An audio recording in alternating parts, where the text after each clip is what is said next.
From the city of Chennai in India, we welcome you to the Divine Connection. Bharat के चेन्नई शहर से हम divine connection programme में आपका स्वागत करते हैं। And we say divine connection, what we mean by that is, God has revealed himself in his word. So when we read his word, he gets connected with us, and we emphasize God's word in this program so very often. हम divine connection इसलिए कहते हैं कि परमेश्वर ने हमारे लिए खुद को वचन में प्रकट किया है, और जब हम उसका वचन पढ़ते हैं तो परमेश्वर हमारे साथ में जुड़ते हैं, और इस प्रोग्राम में हम परमेश्वर के वचन पर जोर देते हैं, बहुत ज्यादा जोर देते हैं। Also, the other thing is, when you are connected with God, you seem to follow his directions, and his directions are always best for your life. जब आप परमेश्वर के साथ में जुड़ते हैं तो आप हमेशा उसके मार्गदर्शन में चलते हैं, और उसका मार्गदर्शन आपके जीवन के लिए हमेशा बेहतर होता है। Why I say his directions are best is because he is the creator. He only created us. मैं क्यों कहता हूं कि उसका मार्गदर्शन बहुत ही उत्तम है, क्योंकि वो तो सृष्टि करता है और उसी ने हमें बनाया हुआ है। And that's the reason we trust God as we continue to move on in this program. And as we meditate on God's word, we just look up to him. और यही तो कारण है कि हम परमेश्वर पर भरोसा रखते हैं, और इस प्रोग्राम में हम आगे बढ़ते हैं और वचन पर मनन करते समय उसकी ओर देखते हैं। If you remember, in our program recently, we've been following the I am statements of Jesus Christ. आपको याद होगा हाल ही के प्रोग्राम में यीशु ने मैं हूँ जो कहा है, उन वाक्यों के बारे में हम यहाँ पर अध्ययन करते जा रहे हैं। And the I am statements are found in the Gospel of John. और ये मैं हूँ ये वाले वाक्य तो यूहन्ना के सुसमाचार में पाए जाते हैं। And this Gospel writer is a very close disciple of Jesus Christ. इस सुसमाचार को लिखने वाला जो है ये तो यीशु का बहुत ही करीबी ऐसा चेला था। His very purpose is to show to people that this Jesus he was presenting is God, not merely a man. उसका उद्देश्य यही था कि वो लोगों को इस तरह से बताए कि जिस यीशु के बारे में वो बता रहा है वो तो केवल साधारण मनुष्य नहीं लेकिन स्वयं परमेश्वर हैं। And he is using a title that the God in the Old Testament claimed for himself, which is I am, and applies it to Jesus and claims wherever Jesus made for himself the same name, and John mentions all of them. और ये उस शीर्षक का उपयोग कर रहा है जो पुराने नियम में परमेश्वर ने खुद के बारे में कहा था कि मैं हूँ, और यीशु के लिए ये इसका उपयोग करके दावा करता है। यीशु ने जहाँ भी अपने लिए इस नाम का उपयोग किया, यूहन्ना उसके बारे में यहाँ पर बताता है। We have seen almost 6 I am statements in the Gospel of John. यूहन्ना के सुसमाचार से अब तक हमने 6 मैं हूँ वाले वाक्य को देखा है। And today we want to look at one more, and found in the 15th verse of the Gospel of John in chapter 1 and verse 5. आज हम इनमें से एक और देखेंगे जो कि यीशु ने यूहन्ना अध्याय 15 वचन 1 से लेकर वचन 5 तक हम पाते हैं। In the very first verse, Jesus says, I am the true vine and my Father is the gardener. पहले वचन में ही यहाँ पर यीशु ने कहा, सच्ची दाखलता मैं हूँ और मेरा पिता किसान है। इस तरह से स्वयं यीशु ने कहा। And definitely today when you go to fruit shop, you will find grapes there. निश्चय आज अगर आप फलों की दुकान में जाए तो आप वहाँ पर अंगूरों को या दाख को देख सकते हैं। And I am sure you will see a variety of grapes found in those shops. और मैं निश्चय जानता हूँ कि उन दुकानों में आप अंगूरों या दाखों की विविधता देख पाएंगे। We have black grapes, we have green grapes, and we have dried grapes and different kinds. जैसे कि काली दाख होती हैं, हरे अंगूर होते हैं, सूखे अंगूर होते हैं, अलग अलग तरह के। And they are very, very tasty. और ये तो बहुत ही स्वादिष्ट होते हैं। But actually Jesus is using that as an example for us to understand what it means to be connected to him, and what it means to be related to him. असल में यीशु ने इसका उपयोग किया उदाहरण के रूप में ये बताने के लिए कि उसके साथ जुड़े रहने का मतलब क्या है, उसके साथ में बने रहने का मतलब क्या है। In fact, when Jesus was speaking about wine, or I am the true wine, people there understood it very, very clearly. सच में जब यीशु ने कहा कि सच्ची दाखलता मैं हूं, तो उस समय के लोगों ने इसे बहुत ही अच्छे से समझ लिया। And I don't know how many of you have seen the grapes garden or the wine trees. मुझे पता नहीं आप में से कितने लोगों ने दाख की बारी को देखा होगा या अंगूर के बगीचे को देखा होगा। It would be wonderful to see with our own eyes the way the grapes are growing and spreading and coming out from the tree or the plant. हमारी आंखों से ये देखना सच में बहुत ही अद्भुत होगा कि कैसे दाख की बारी पर ये दाख बढ़ती हैं, कैसे अंगूर के गुच्छे लटकते हैं। Actually, when you look at the Bible in the Old Testament, Israel is often referred to as the vine or vineyard. अगर आप पुराने नियम में देखें तो आप यही पाएंगे कि अक्सर इस्राएल को वहां पर दाख की बारी या दाखलता के रूप में बताया गया है। In the book of Psalms chapter 80 verses 8 to 9 we understand this way. Let me read it for you. You transplanted a vine from Egypt. You drove out the nations and planted it.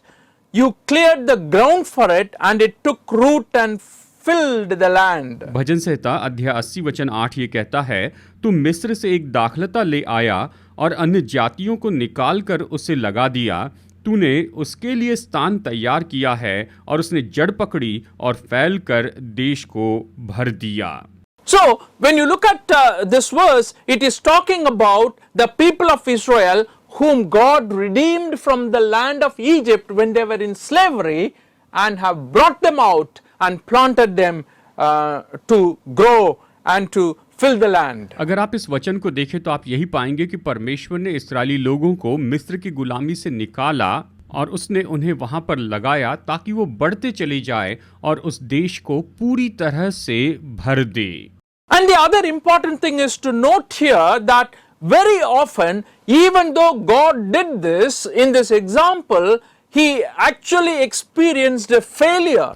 यहाँ पर एक और बात पर हम गौर कर सकते हैं कि हालांकि परमेश्वर ने ये सब कुछ किया, लेकिन फिर भी इन सब के बावजूद उसे वहां पर असफलता ही मिली। In the book of Isaiah chapter 5 verse 1 to 7 we read this very very clearly. We won't read the entire section. Let me just point out a few ideas coming out from these verses. यशायाह अध्याय 5 वचन 1 से लेकर 7 तक अगर हम पढ़ें, खैर हम यहाँ पर पूरे वचन तो नहीं पढ़ेंगे, लेकिन चलिए इसकी विचारधारा आपको बताता हूँ।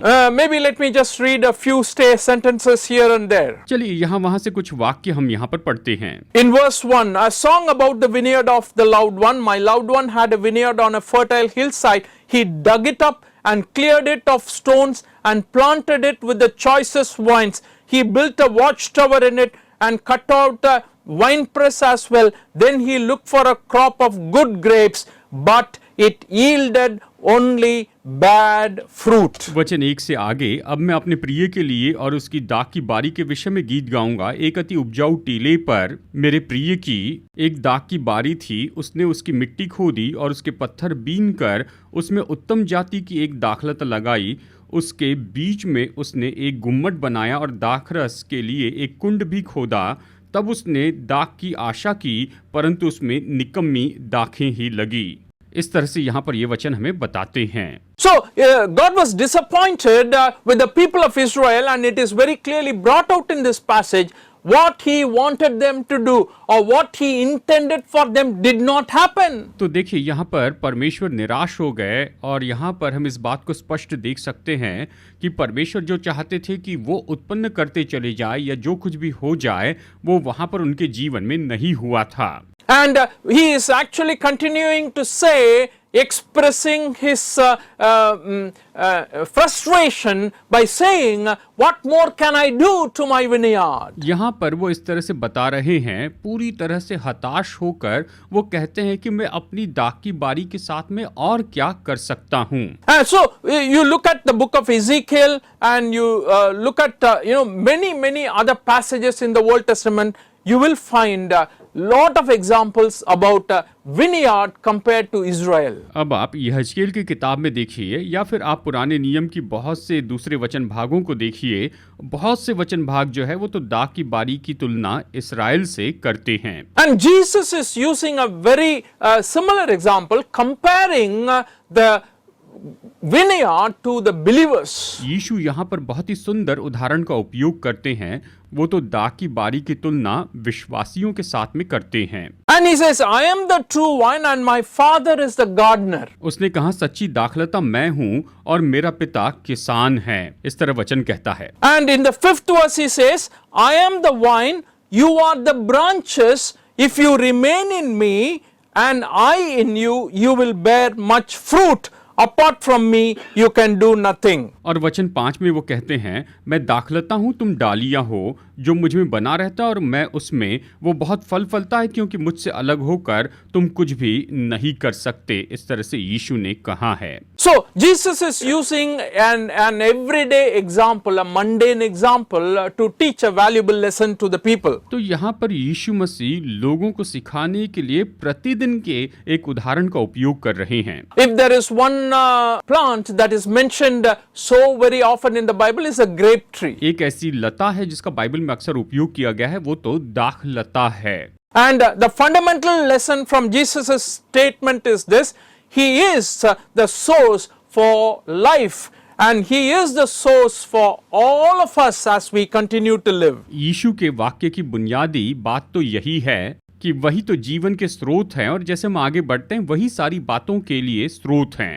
Oh, we are the branches, and when we are connected with Him, drawing life from Him, so that our life can have the necessary nutrients so that we can survive in this world. हम तो डालियां, और जब हम उसके साथ जुड़े होते हैं तो हम उससे जीवन पाते हैं, ताकि हमारे जीवन में पोषण मिले और हम इस संसार में जी सके।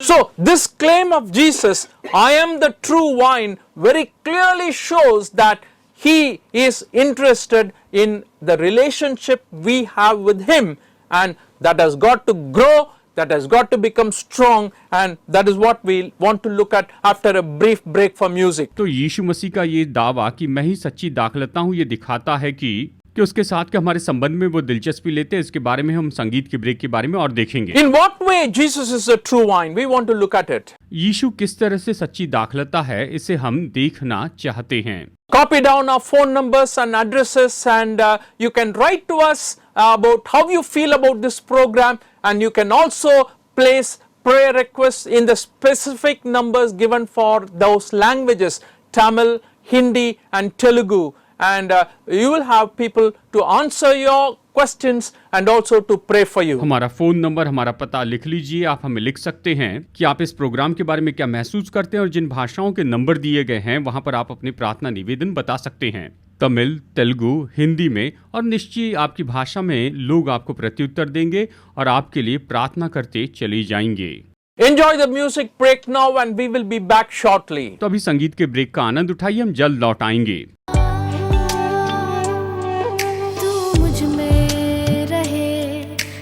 तुझ में रहूं, सदा बन के तेरी रहूं, तू मुझ में जिए, मैं तुझसे जीऊं, यीशु तेरी बन के रहूं, बनी रे बनी मैं तो तेरी, बनी रे बनी मैं तो तेरी, हाँ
back after the music break, and I hope you enjoyed the music. हम संगीत के ब्रेक के बाद वापस आए हैं। आशा आपने संगीत का आनंद उठाया। And we were talking about the final claim, the I am statement found in the Gospel of John in the 15th chapter.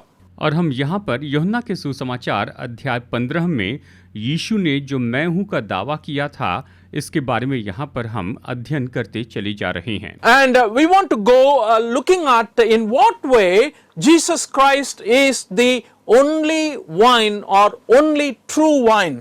यहाँ पर अब हम देखेंगे कि किस तरह से यीशु मसीह ही सच्ची दाखलता या एकमात्र दाखलता है। First of all, Jesus is claiming to be the true wine in comparison to the other type of wines we see in the world. यहाँ पर सबसे पहले यीशु अपने आप के बारे में कहते हैं कि मैं सच्ची दाखलता हूँ, और ये तो इस संसार में जो दूसरी दाखलता हम देखते हैं उनकी तुलना में हैं। When you talk about the I am statements of Jesus, you cannot avoid mentioning exclusivity. जब आप यीशु के मैं हूँ के वाक्य के बारे में चर्चा करते हैं तो निश्चय ही यीशु मसीह अलग है, इन बातों का आप अलग नहीं कर सकते हैं। Again and again, Jesus is pointing that only He is the wine or He is the true wine. यहाँ पर बार बार यीशु इस बात को दर्शा रहे हैं कि केवल वही दाखलता है और केवल वही सच्ची दाखलता है। And I want you to note that word, and I want you to lay some emphasis on that word. I am the true wine. मैं चाहता हूं कि आप इस वाक्य पर जोर दें कि यीशु ने कहा कि सच्ची दाखलता मैं हूं। Though later on he says, I am the vine, you are the branches, but the very way or the first time when he begins in the 15th chapter, he says, I am the true wine. हालांकि उसने कहा कि मैं दाखलता हूं, तुम डाली हो, लेकिन पहली बार उसने ये कहा कि मैं सच्ची दाखलता हूं। There are different kinds of wine that exist in the world. इस संसार में बहुत सी अलग अलग तरह की दाखलताएं होती हैं। I am the only one who is true. मैं ही एकमात्र हूं जो कि सच्चा है। And we have all kinds of grapes mentioned in the Bible. देखिए, बाइबल में हर तरह के दाख के बारे में हमें यहाँ पर बताया गया है। In the book of Jeremiah chapter 2 verse 21 it says, यिर्मयाह अध्याय 2 वचन 21 में ये इस तरह कहता है, I had planted you like a choice wine of sound and reliable stock. How then did you turn against me into a corrupt wild wine? यिर्मयाह अध्याय 2 वचन 21, आइए यहाँ पर हम पढ़ते हैं। मैंने तो तुझे उत्तम जाति की दाखलता और उत्तम बीज करके लगाया था, फिर तू क्यों मेरे लिए जंगली दाखलता बन गई? इस तरह वचन कहता है। So when Jesus says, I am the true wine, he is saying, I'm not corrupt. I'm not belonging to the forest or wild nature. I am the true wine. I am the real genuine wine. जब यीशु ने कहा कि सच्ची दाखलता मैं हूं, तो वो कह रहे हैं कि मैं भ्रष्ट नहीं हूं, मैं कोई जंगली दाखलता नहीं हूं, मैं तो सच्ची दाखलता हूं, मैं तो असली दाखलता हूं। When people are selling grapes today in the shops, you can find sometimes they will say, oh, this is very, very sweet. दुकान में कई बार जब लोग अंगूर बेचते हैं, दाख बेचते हैं, तो वो कहते हैं कि ये तो बहुत बहुत मीठी दाख है। Very often, they will give one grape for us to taste, and then only we will buy a little more. कई बार वो टेस्ट के लिए एक अंगूर देते हैं और उसके बाद में ही हम उनसे खरीदते हैं। Sometimes when you eat, after eating that, you will think whether they are really grapes. कई बार आप उसे खाते हैं और खाने के बाद ये सोचते हैं कि क्या सच में ये अंगूर है या फिर दाख है। Sometimes it may be sour. कई बार ये तो कड़वी हो सकती हैं। Sometimes it may be tasteless. कई बार उसमें कोई स्वाद नहीं हो सकता है। Other times it may be sweet and somehow very, very tasty. और कई बार वो मीठी होती है, तो कई बार बहुत ही स्वादिष्ट ऐसी होती है। But dear friends, the only point I want to make here is when Jesus says, I am the true wine, the idea is there may be many other people who claim to be wine or, claim to be having the taste of wine. But Jesus Christ says, I am the only one who is the true wine. जब यीशु ने कहा सच्ची दाखलता मैं हूं, तो देखिए उसके कहने का मतलब ये है कि बहुत से लोग कहते हैं कि मैं दाखलता हूं, लेकिन यीशु ने कहा कि मैं ही एकमात्र सच्ची दाखलता हूं। I want to apply that even to the very idea of Jesus being God, where he says, I am the true God. मैं इसका विचार करना चाहता हूं इस बात से, जब यीशु ने कहा कि मैं परमेश्वर हूं, तो यीशु ने कहा कि मैं ही एकमात्र परमेश्वर हूं। And as we have seen in the previous program when he claimed, I am am the truth. Actually it means he is the true and the living God. और पिछले प्रोग्राम में हमने देखा कि जब उसने दावा किया कि मैं ही सत्य हूँ, तो वो ये कह रहे थे कि मैं ही एकमात्र जीवित और सच्चा परमेश्वर हूँ, ऐसे उसने कहा। And I want to tell you, after tasting everything else, when you come to Jesus, when you know him, when you taste him, you will know that he is the best and he is always the best. मैं आपको बताना चाहता हूं कि जब आप उसका स्वाद लेते हैं तो आप पाएंगे कि वही सबसे उत्तम है, हमेशा उत्तम है। I'm really moved and touched by this idea. I'm the true wine. इस बात से मैं बहुत ही रोमांचित होता हूं जब उसने कहा कि मैं ही सच्ची दाखलता हूं।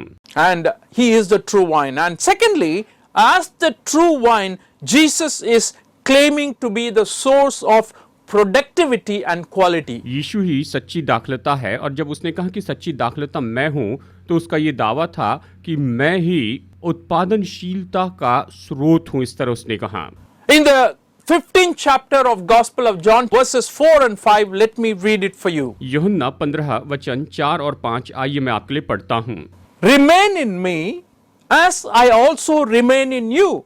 No branch can bear fruit by itself, it must remain in the vine. Neither can you bear fruit unless you remain in me.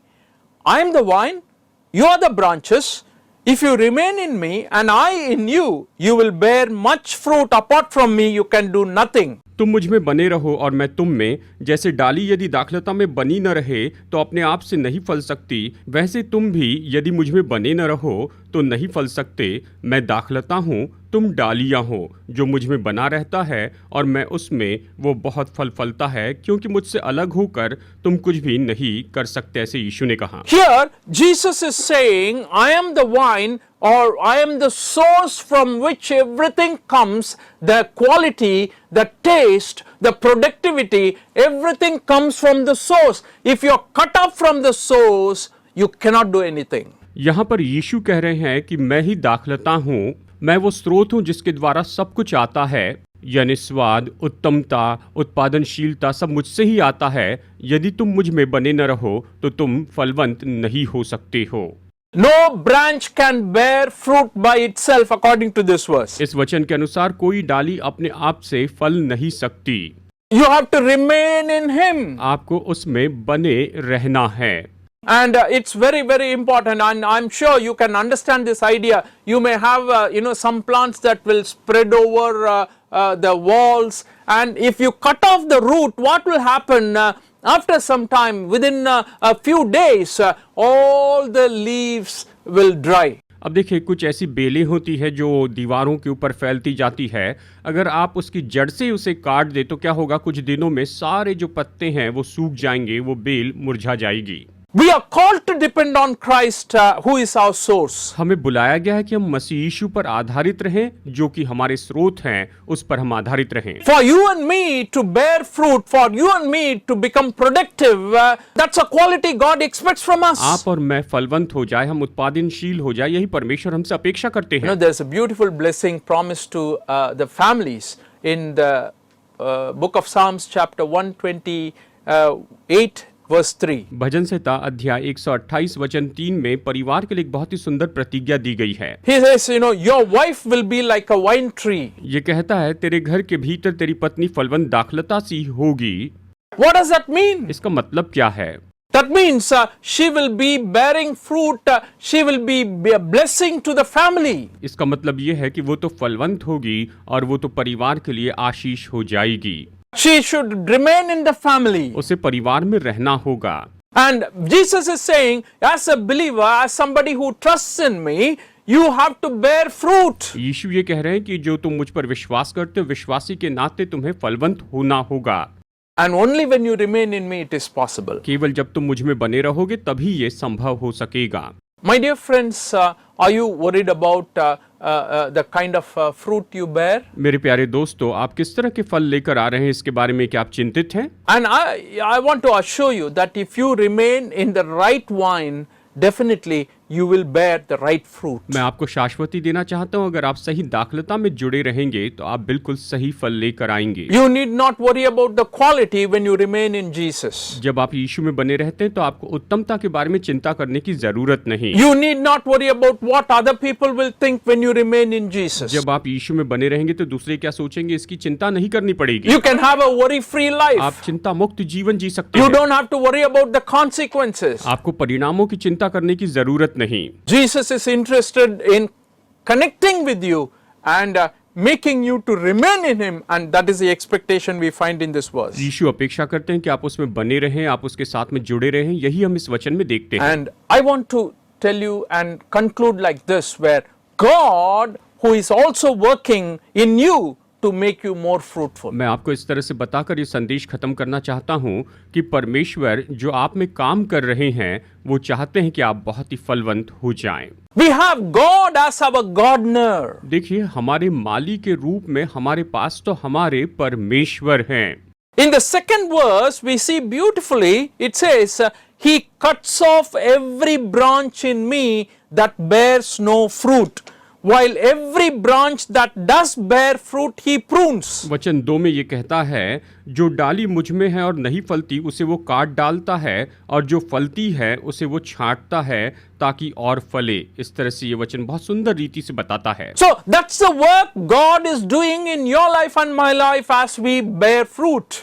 तो जैसे हम फलवंत होते हैं तो ये काम है जो परमेश्वर हमारे जीवन में करते हैं। And anything that saps the energy, anything that absorbs the energy, that doesn't really go into the fruit bearing branch, he cuts it off. हर एक जो कि उस ऊर्जा या उस शक्ति को ले लेती है, फलवंत नहीं होती है, तो उसे वो काट देता है। In our life and in your life, he does that today. आपके और मेरे जीवन में आज वो यही तो करता है।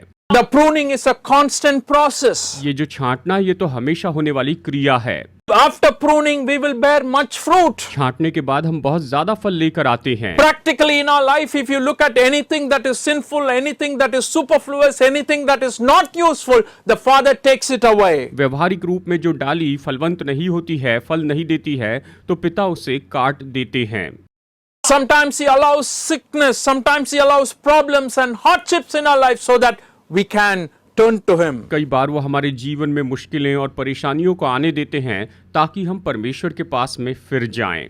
That's the kind of life God expects from you and me today. परमेश्वर आज हमसे इसी तरह के जीवन की अपेक्षा करते हैं। My dear friends, Jesus is the only source. मेरे प्यारे दोस्तों, यीशु ही एकमात्र स्रोत हैं। And apart from him, we can do nothing. और उसके बिना हम कुछ भी नहीं कर सकते हैं। He is the source and sustenance of life for all believers. सभी विश्वासियों के लिए वही स्रोत है, वो जीवन को बचा कर रखते हैं। I like this verse which Apostle Paul mentions in the book of Acts 17 verse 28. Acts 17:28. प्रेरितों के काम 17:28 का ये वचन मुझे पसंद है। In him we live and move and have our being. क्योंकि हम उसमें जीवित रहते और चलते फिरते और स्थिर रहते हैं। इस तरह से पौलुस कहता है। What a strong and clear, straightforward statement that shows our dependency on Jesus. ये कितना मजबूत और कितना स्पष्ट और सरल तरीके से बताने वाला है कि हम तो यीशु पर आधारित हैं। In him we live and move and have our being. उसी में हम जीवित रहते, चलते फिरते और स्थिर रहते हैं। Will you live in him, move in him, have your being in him so that you can bear fruit, bear much fruit to the glory of God? क्या आप उसमें जीवित रहेंगे? क्या आप उसमें चलते फिरते रहेंगे और आप उसमें स्थिर रहेंगे? तभी तो आप फल लाएंगे और बहुत से फल लाएंगे। Jesus is the true vine and he is the true vine. यीशु ही सच्ची दाखलता है और मैं फिर कहूंगा केवल वही सच्ची दाखलता है। God bless you today. आज परमेश्वर आपको बहुतायत से आशीष दे।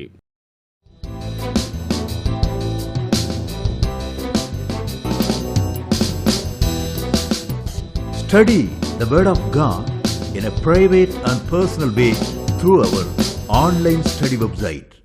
Contact number